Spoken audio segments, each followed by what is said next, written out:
Hindi ko po kagalit si General Bertiar. Hindi ko po siya tinuturing kaaway. The same thing with General Parnacio. No. I salute this gentleman. However, meron silang mga lapses kasi nabobola sila nung babae doon. Di ba? Kasi sabi nga sa'yo, di ba, mahirap kaaway ang babae. Di ba? Mahirap kaaway ang monster. Monster siya, hindi naman ako monster, di ba? So mahirap. Kasi if you will look at her, mahamis ang mukha, di ba? Kaaya-aya, halang, di ba? Pero ako talaga, ang ano ko dyan, merong third party na gumagawa nito para mag-away kami. Kaya sinasabi ko sa niya, Lester, kung nakikinig ka, nanonood ka man ito, kung nasaan ka man, may oxygen ka ulit sa ilong na nilagay mo, huwag kang magpauto.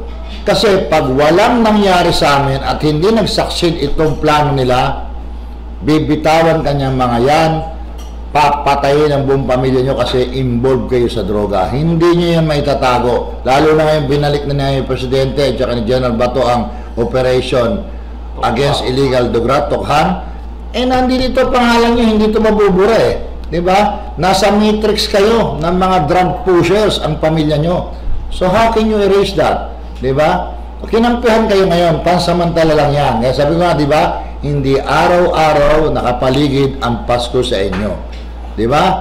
So pag natapos yan, hindi mag-succeed ang plano nila laban sa amin, kami pa rin ang manaig, bumilang ka ng araw, papapatay ka ng mga nakapaligid sa iyo. Diyan ka pa nagtago ha.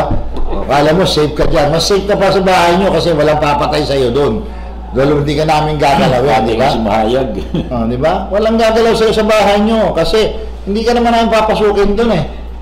Wala. Hindi kami ang kaaway mo. Ang kaaway mo, yung kakampi mo, ugok. Gamitin mo yung utak mo. Masubra ka pang ugot ka. Nakakaasar to eh, di ba? Away ng away, hindi ginagamit ang utak. Kala ko gusto mo mag-mayor, di ba? Dapat pag mag-mayor ka, ang decision making mo, bago, yung, ang tawag ito, yung pag-decision mo eh, yung para sa kabutihan na nakakarami, hindi lang sa sarili mo, di ba? Pinoprotect mo sa sarili mo, binibintang mo sa amin, hindi mo alam, yung katabi mo, patayin na natin to. Malapit ka ng tirahin ng mga yan, tinan mo. Wala ka na kasi wala ka namang nagbibigay sa kanilang pera. Yung boss nyo, sabihin, istorbo sa atin to, tapos mga drug pusher, pag ganun nyo na yan mga yan, para kunyari pinatay nyo yung gay. Diyan kayo nagkamali, kasi nasa inyo, di ba? Kasi yoda kayo, huwag namatay yan, cargo nyo yan. Di ba? Tama yung ginawa nyo, tinanggal nyo sa San Jorge. May fear na, may na kugmat na, sa panghinabok. Ako di ko karuyag na mag-raot ng syudad. Okay. Being the father of the city, sa akong pirmi ang basol eh. Meda, may mo masiringan. Ano nahimo sa mayor? Meda nga na nag-text sa akong, Mayor, stricto ka man lang ngayon, talawan ka man. Nano kay di ka bumulos, di papamatay na yung mga tao. Ano akong pinsar, kung bumulos at sino akong bumulos? Di ba? Ngasin ang pagbulos ba, solusyon.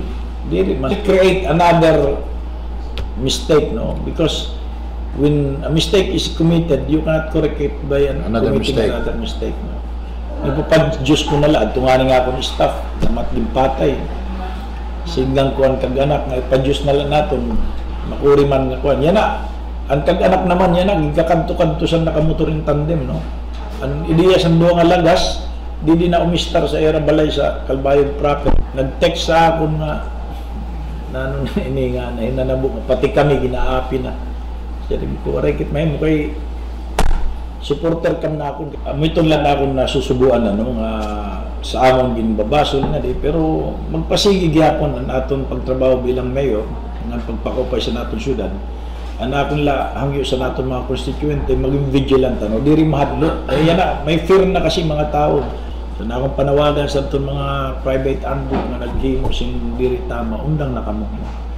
Ikugmagad man niyon tao nga kinabuhi sang tao, no? Irespeto niyo. Ayaw kong pagpadala sa haragting sang kwarta. Kay maaramak diri kam nalilipay sa niyo gibubuhat, tungod la sa niyo kawara, siguro napupursigi kamo. Kung karuyag niyo trabaho, may kita programa sa syudad, no? Ang pagtanom sang kakao, no?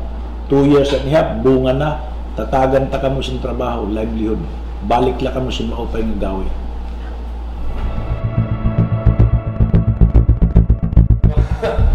Sa aton mga kasi sa Marnon, maging vigilante lakit, no? Vigilant.